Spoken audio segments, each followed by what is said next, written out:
تحریک انصاف نے پچھلے ایک سال میں جو حاصل کیا وہ آج ایک دن میں جلا کر خاک کر دیا۔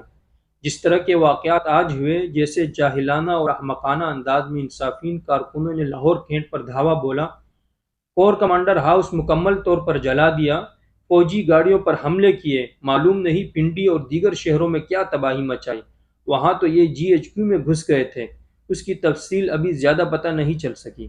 یہ سب نہایت غلط، ناجائز، افسوسناک اور شرمناک ہونے کے ساتھ غیر مشروط مذمت کا مستحق ہے۔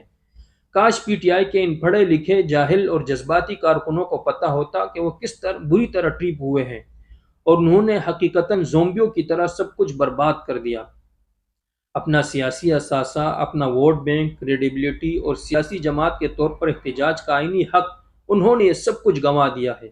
تحریک انصاف اور عمران خان کے لیے بہت سخت، بہت برے اور نہایت تکلیف دہ دنوں کا آغاز ہو گیا ہے۔ افسوس کہ پی ٹی آئی نے سال بھر کی سیاسی جدوجہد پر پانی پھیر دیا۔ حیرت ہے کہ عمران خان کے پاس کوئی پلان بھی نہیں تھا۔ انہیں معلوم تھا کہ انہیں گرفتار کیا جائے گا۔ کیا یہ بہتر نہ ہوتا کہ وہ اپنا بیان ریکارڈ کرا کر جاتے، جس میں کارکنوں سے کہا جاتا کہ احتجاج کو پرامن رکھا جائے، فوج اور سیاسی تنصیبات پر حملے نہ کیے جائیں اور سیاسی رنگ رکھا جائے؟ کیا عمران خان کو پتہ نہیں تھا کہ یہی سب کچھ ہو سکتا تو اسے کنٹرول کرنے کی اسٹریٹجی بنائی جائے؟